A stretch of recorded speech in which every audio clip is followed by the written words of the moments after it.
Salut, salut chers fidèles abonnés de la chaîne, cliquez pour gagner. La grande surprise arrive peut-être en cette année 2024 avec ces crypto-monnaies. Attention, l'analyse est importante. On va plus parler du projet Shiba et les autres mêmes coins. Sans toutefois oublier la façon dont les grands investisseurs sont en train de rentrer dans les crypto-monnaies. Vous allez comprendre tout cela dans cette vidéo. Si tu n'es pas encore un fidèle abonné, je t'invite à t'abonner rapidement, à mieux encore activer la clochette de notification pour ne rater aucune des prochaines vidéos que nous ferons comme celle-ci. Alors, comme vous le savez très bien, avant de commencer la vidéo, nous allons commencer avec la citation du jour. On dit le régulateur crée d'abord le food, ensuite il profite de ce food-là. Vous savez, vous devez comprendre une chose, que nous sommes dans un écosystème non réglementé. Et quand il n'y a pas la régulation, quand il n'y a pas la réglementation, alors ça profite à qui? Ça profite dans les deux sens, mais surtout aux régulateurs. C'est-à-dire que celui qui devait réguler et qui cherche toujours les moyens de le réguler parce qu'il sait que dans l'écosystème, il peut se faire de l'argent et beaucoup d'argent. Donc, il ne va pas régulariser ça automatiquement. Il va chercher les voies et moyens pour se faire de l'argent grâce à cette irrégularité. Parce que celui qui veut réguler ça doit mettre le paquet nécessaire. Et le régulateur crée d'abord le food. Il te fait croire que non, le Bitcoin, vous allez comprendre ça. C'est pourquoi il dit la surprise serait très grande en cette année 2024 ou 2025. Il va te faire croire que non, ce n'est pas bon, non, ce n'est pas quelque chose d'intéressant. Or, lui-même, il a l'œil sur ça. Or, lui-même, il a déjà l'œil sur ça. Et toi, tu te dis non, si le régulateur, si celui qui doit réguler le marché dit cela, alors je préfère rester loin. Alors, en ce moment, tu avais déjà l'envie de te lancer, ou tu t'es déjà lancé, tu te dis, je préfère ne pas avoir des problèmes, parce que qui aime les problèmes? Personne n'aime les problèmes. Je préfère ne pas avoir des problèmes. Alors, tu te mets à l'écart. Au moment où tu te mets à l'écart, c'est au moment là que lui, il vient ensuite créer le FOMO. Il dit non, j'avais parlé, j'avais dit que je n'étais pas d'accord par rapport à ça. Maintenant, je suis d'accord. Alors, je vais donner l'exemple palpable pour que vous puissiez mieux comprendre. D'accord? Le régulateur crée le FOMO et crée le fouille. Après, il profite du FOMO. Regardez très bien cette information. On dit, JP Morgan nous partage les quantités de Bitcoin qu'ils sont en train d'avoir. Or, si tu fouilles bien par le passé, le même JP Morgan, l'une des grandes banques américaines, a toujours dit qu'elle n'était pas prête pour avoir des crypto-monnaies.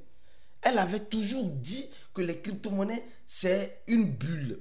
Elle avait toujours dit que les crypto-monnaies, c'est un Ponzi. Les mêmes responsables qui gèrent cette banque, cette grande banque, ont toujours dénigré les crypto-monnaies par le passé. Par le passé. Même maintenant, il y a certains qui continuent de le dire. Donc, aujourd'hui, c'est ces mêmes personnes, malheureusement, qui sont en train, comme vous êtes en train de le voir, qui sont en train d'acheter. Ils envoient certains représentants dire ça, certains spécialistes qu'ils ont, dire que le Bitcoin n'est pas bon, le Bitcoin n'est pas ci, n'est pas ça. Et toi et moi, nous disons, si JP Morgan, l'une des grandes banques, dit cela, alors on doit se mettre à l'écart du Bitcoin. On doit se mettre loin du Bitcoin. Et réellement, on se met loin du Bitcoin. Quand nous, on se met loin du Bitcoin, eux, ils s'approchent du Bitcoin. Ils commencent par acheter le Bitcoin en secret, clandestinement, comme des petits voleurs. Eux, ils ont le droit. Ils ont le droit de faire la clandestinité, mais nous, on n'a pas le droit. Alors, ils augmentent bien le stock. Et après, ils viennent nous dire, vous savez, nous avons une quantité de Bitcoin. Mais ce n'est pas vous qui dites que le Bitcoin n'est pas bon. Mais pourquoi maintenant vous courez pour acheter le Bitcoin? Vous voyez un peu, c'est un jeu de double face. C'est pourquoi il dit la surprise serait grande. On va parler d'un exemple comme cela avec certaines crypto-monnaies. Attention, certaines crypto-monnaies que tu dois, par cette analyse, tu dois t'ouvrir les yeux. Ça doit clairement et simplement t'ouvrir les yeux. Si elle n'arrive pas à t'ouvrir les yeux, mon frère, ma soeur, donc c'est que tu n'as rien compris des crypto-monnaies. C'est que toi, malheureusement, tu vas toujours perdre de l'argent en détriment des autres personnes. Alors, quand je dis encore, la surprise serait grande dans les mois ou dans les années à venir, voilà ce qui se passe. Jack, d'accord, le fondateur, je peux dire, de Twitter et de Block, aujourd'hui nous dit que le Bitcoin peut arriver en 2030 à presque 1 million de dollars. Bon, il a donné juste l'année, jusqu'en 2030. C'est-à-dire que de maintenant jusqu'en 2030. Là, c'est des prévisions qu'on peut juger intéressantes. Il dit, de maintenant jusqu'en 2030, le Bitcoin pourrait arriver à combien? À 1 million de dollars. Attention. Et vous allez voir une analyse que je vais faire tout à l'heure avec Shiba. Une analyse que je vais faire avec Shiba et vous allez comprendre. Imaginez si le Bitcoin arrive à 1 million de dollars en 2030. Imaginez si le Bitcoin, imaginez si le Bitcoin qui dandinait à 72 000 dollars, qui est revenu à 50 000 dollars, qui est reparti à 68 dollars, qui est actuellement à 68 dollars, qui est en train de jouer un jeu de cache-cache avec nous. Imaginez si le Bitcoin là, ce même Bitcoin là, vient à 100 000 dollars. Imaginez si le Bitcoin vient à 100 000 dollars. Il y a celui qui dit à 150 000, 100 000 dollars. Imaginez si le Bitcoin vient à 1 million de dollars.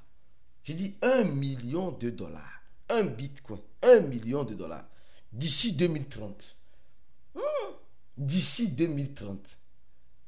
Est-ce que c'est possible? Ah, je veux bien y croire. J'espère qu'on va être vivant pour manger vivant. Mais il y a quelque chose, je vais commencer avec Shiba. Il y a quelque chose avec Shiba qui est très intéressant. D'abord, ici. On dit le Shiba et le Bitcoin. Le Shiba et le Bitcoin. C'est-à-dire que l'équipe de Shiba suit avec le temps et beaucoup d'attention, paie avec certaine attention le Bitcoin. Alors, comme tu vois, c'est-à-dire que Shiba et le Bitcoin, c'est des frères. Non, ce ne sont pas des frères. Il y a une analyse que l'une des responsables, c'est pourquoi il dit, s'il arrivait que le Bitcoin arrive à 1 million, à 1 million de dollars, à combien serait le Bitcoin, le Shiba? Alors, allons rapidement regarder le prix de Shiba. On va beaucoup parler de Shiba. Ça fait longtemps qu'on n'a plus parlé de Shiba. On va beaucoup parler de Shiba, et pour toi, parce qu'il y a des informations importantes que nous devons analyser pour toi si tu es investisseur du projet Shiba. Ce n'est pas pour te dire que Shiba, en quelque sorte, va cartonner, non. Shiba, en quelque sorte, va brûler toutes les barrières. Non, loin de là, loin de là. Tu as une analyse. Alors, si tu vas avoir toujours ces genres d'analyse sur Shiba, sur certains mêmes coins, sur certaines crypto-monnaies, etc., je t'invite, mon frère, ma soeur, à t'abonner à cette chaîne. C'est important. Donne d'abord le j'aime à la vidéo. Merci pour ton j'aime à la vidéo. Pourquoi plusieurs personnes regardent la vidéo ne donnent pas de j'aime? Encouragez-nous à faire mieux. Aujourd'hui, c'est samedi. Comme d'influenceurs, essaie d'apporter les contenus que nous sommes en train de faire toujours. Donc, encouragez-nous avec vos j'aime. Et si tu n'es pas encore un abonné, abonne-toi à cette chaîne. Si tu ne reçois pas de notification, alors je t'invite, mon frère et ma soeur, à cliquer sur le deuxième lien en description de la vidéo afin de tomber sur notre channel Telegram pour être mieux informé quand nous posterons une nouvelle vidéo, parce que là, nous allons venir maintenant sur Telegram par moment pour ceux qui sont dans notre channel Telegram. Alors, je reviens maintenant sur cette affaire de Shiba. Cette affaire de Shiba qui est intéressante avec le Bitcoin. Shiba ne veut rien laisser. Nous sommes en train de voir que on dit simplement que la montée du Bitcoin fait une petite montée sur Shiba. Les gars, faites attention. La montée de Shiba fait toujours monter le Bitcoin. Non, la montée du Bitcoin fait toujours monter le Shiba un tout petit peu. Shiba est l'une des crypto-monnaies. Regardez, quand le Bitcoin était à son 6 000 dollars, le Shiba quand le Bitcoin a fait 2%, Shiba a fait 3%. Regardez encore cette image. Quand le Bitcoin a fait moins, Shiba a fait plus. Moins 40 et quelques pourcents. En fait, Shiba reste, je ne dis pas que Shiba suit directement le Bitcoin, non, loin de là, loin de là. Mais ça peut être une analyse à prendre en considération. Je dis, ça peut être une analyse à ne pas négliger pour ceux qui aiment négliger certaines choses. Comme je dis, je n'ai pas la boule de cristal, je ne dis pas de courir à mes frères pour aller investir dans Shiba, non. Mais regardez simplement avec attention ce qui se passe avec Shiba. Shiba a la tendance de suivre indirectement, le Bitcoin. A tendance, pas à tout moment, mais elle a tendance à suivre indirectement le Bitcoin. Ça, c'est l'une des premières informations et analyses que j'ai voulu donner sur Shiba. Alors, il y a encore d'autres informations. Alors, il y a le mécanisme de burn. Les gars, franchement, le mécanisme de burn, en quelque sorte, déçoit la communauté de Shiba. Non, soyons sincères. Voilà, quand on dit qu'on brûle le sang. Regardez les burns au niveau de Shiba. Regardons maintenant les burns au niveau de Shiba. Regardons ensemble. Alors, nous tous, nous allons remarquer quelque chose. Certes, l'équipe comment appelle-t-on l'équipe de Shiba attend impatiemment, ou bien non, la communauté de Shiba attend impatiemment que voilà, les burns soient un peu plus réguliers et actifs. Mais les burns continuent, les gars. Les burns continuent. Mais les burns, regardez très bien. Regardez très bien. 150 000 Shiba, 1 million de Shiba, 2 millions de Shiba, et demi-million de Shiba, 22 millions de Shiba, 8, 5 millions. Donc, nous voyons qu'il y a des burns de Shiba qui se font. Maintenant, ils se font de façon un peu plus consécutive. Et vous allez remarquer quelque chose. C'est pourquoi je dis la surprise est agréable. Avant, qu'est-ce qu'on remarquait ici? Les gars, rappelez-vous, ceux qui sont des fidèles abonnés. Rappelez-vous, ceux qui sont des fidèles abonnés. C'est quoi? C'était toujours Coinbase, Coinbase, Coinbase. Coinbase, Coinbase, Coinbase. Coinbase, Coinbase, Coinbase. Et je disais même, c'était suspect. C'est comme si c'était Coinbase qui avait créé Shiba. Maintenant, on voit, au-delà même de Coinbase, on voit Robinhood, Robinhood, Robinhood. Robinhood, Robinhood, Robinhood. Robinhood, Robinhood, Robinhood. C'est-à-dire que ces gens d'échangeurs qui sont basés sur les territoires américains. C'est bizarre, hein? C'est très bizarre.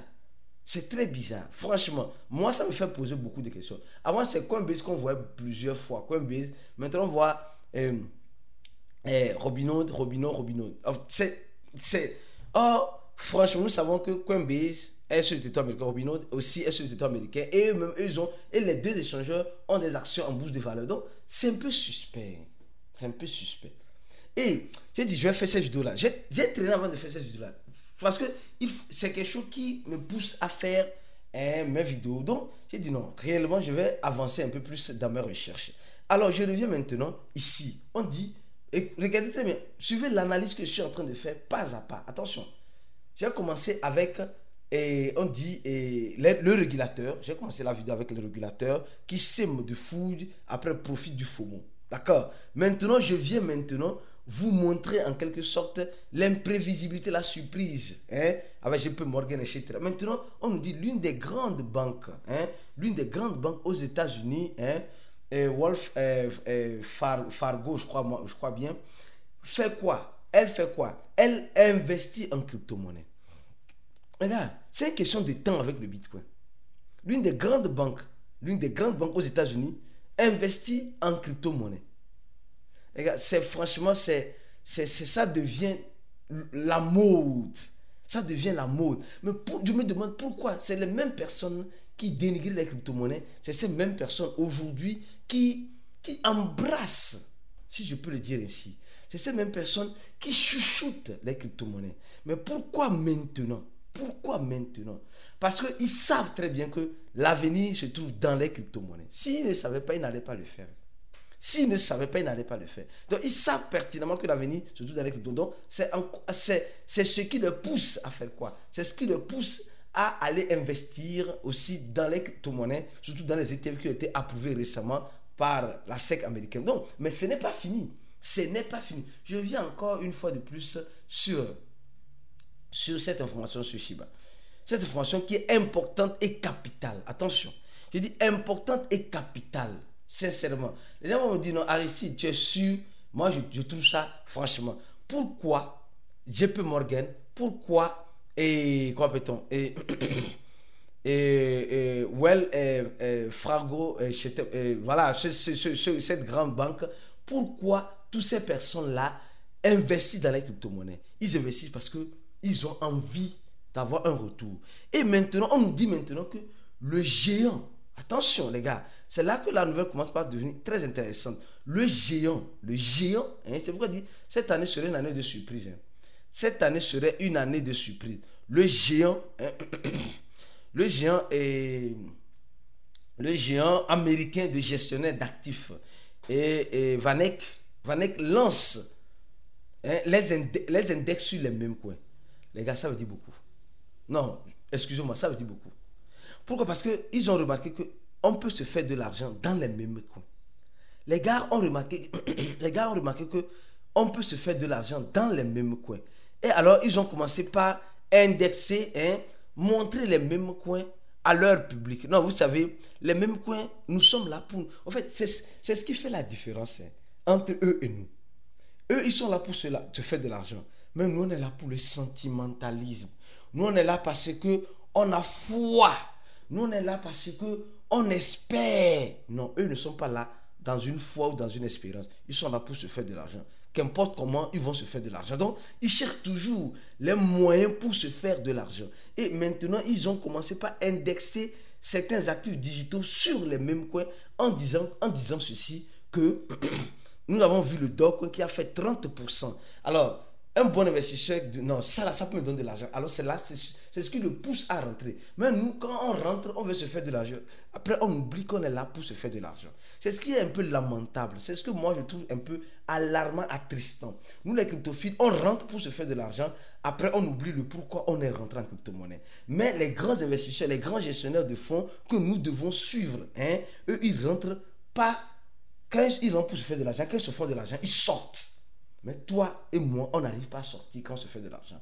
Certaines personnes me diront, Aristide, c'est parce que nous, on ne sait pas sortir. C'est pourquoi je t'invite, mon frère, ma soeur, à venir participer à notre Chatverse. L'un des meilleurs Chatverse, l'un des meilleurs lives que nous faisons chaque samedi à 20h GMT dans notre groupe VIP. Si tu n'es pas encore dans notre groupe VIP, je t'invite à nous rejoindre le plus vite que possible parce que là-bas, on t'apprend, on te montre, on te ramène à l'ordre pour manger vivant. Tu dois manger vivant pour ne pas être mangé vivant. Parce que cette information est capitale et importante. La surprise serait grande. Mais pour ceux qui savent saisir ou ont compris cette surprise-là, on voit Shiba dedans, on voit Pepe, on voit Wif, on voit Floki, on voit Bonk. Alors nous voyons tellement, et on nous dit simplement que ces mêmes coins, en une année, ont donné un retour de 137%. Alors, un investisseur qui dit, on dit une tendance donne un retour de 137%, vous pensez qu'il ne va pas tenter pour rentrer dedans? Alors, donc, c'est ce que je dis, c'est ce que je suis en train de répéter. La surprise serait très grande. Prépare-toi au pire en espérant le meilleur. Viens te rejoindre à nous dans notre groupe VIP, en fait d'apprendre et comprendre et savoir comment manger vivant, en fait de ne pas être mangé vivant face à ce genre d'informations. On se dit à la prochaine vidéo et ciao.